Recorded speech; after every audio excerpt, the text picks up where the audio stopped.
Before we start this video, I want to emphasize that this is one of the most important concepts in Excel. So please pay extra attention to this video.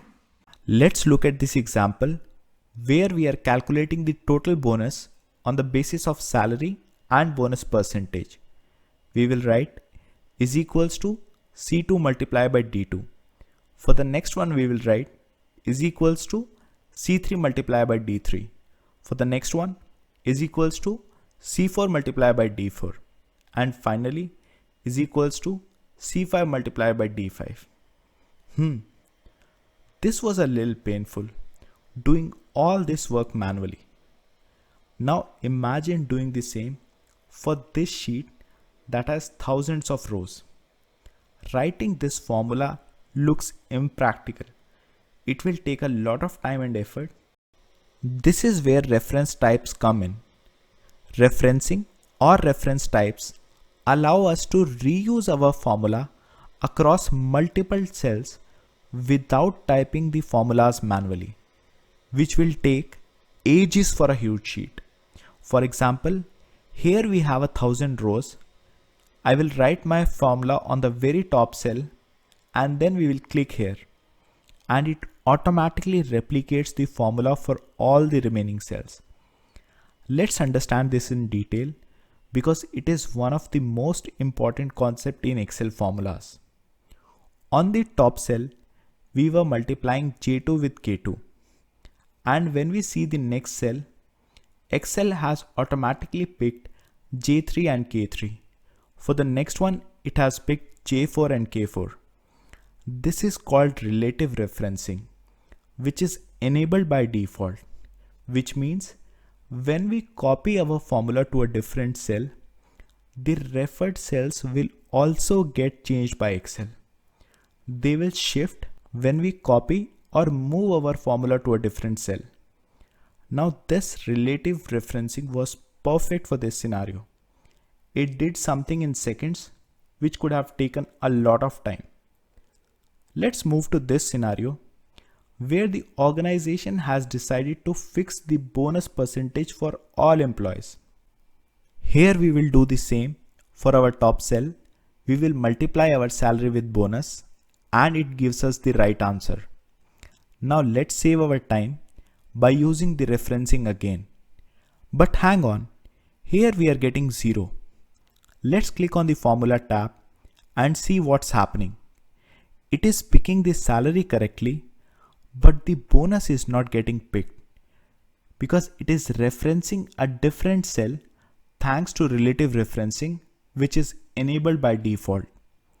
Here we want the bonus part to be same for all the cells.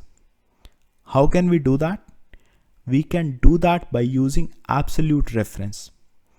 So we can fix the second cell or make it constant by adding $sign so that even if we shift or copy the formula to a different cell, it still continue to refer the correct cell for bonus percentage.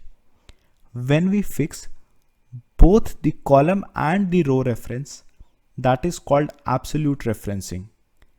In our case, we have fixed the bonus percentage to be picked from this cell.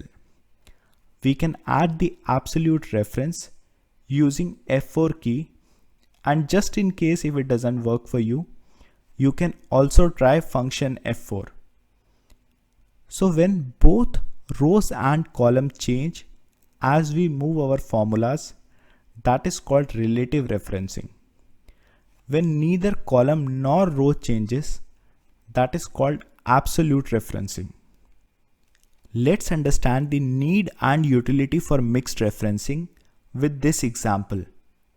Our 4 employees who work for an insurance firm sell different products, and based on how difficult it is to sell a product, they get different commissions. The manager is trying to create their weekly commission report based on the sales and their respective commission percentage. He simply multiplies the sales of John in Jan with his commission percentage and the value looks good. He drags that formula to the right and immediately realizes that something is off. the commission is way higher than the sales.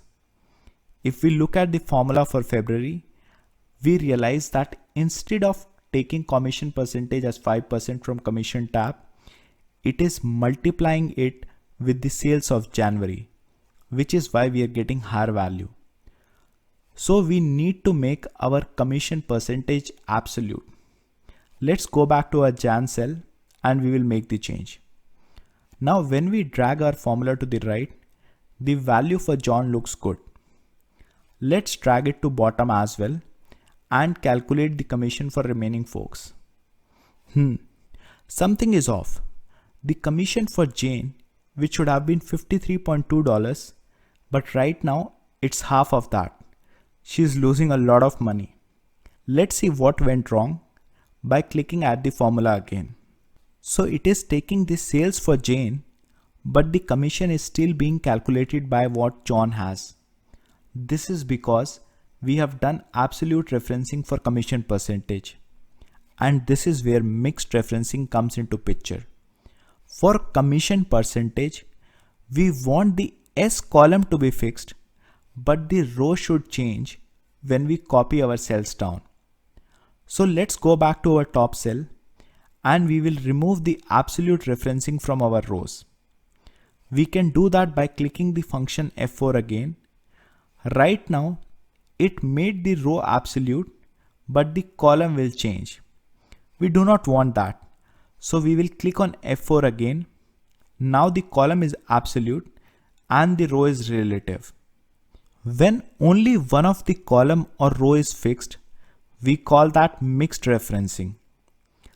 Let's drag it first to the right and then to the bottom, and we will see that all values look correct.